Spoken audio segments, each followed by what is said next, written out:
How to remove friends in Snapchat. Hello everyone, my name is Smile here to guide you how you can remove your friends in Snapchat.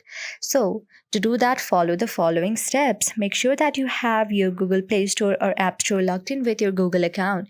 If you have, then you can simply go on the search bar and tap search bar Snapchat. If there is any update option available, then do update it so that you won't miss out on any new feature.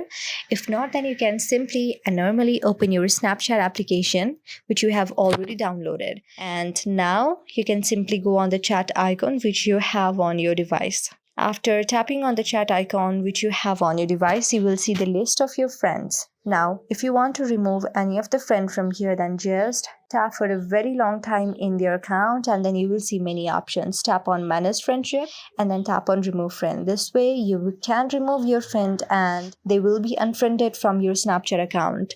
I hope this helps you. If this helps to you, then please thumbs up and subscribe us for more videos like this. Thank you. See you on the next video.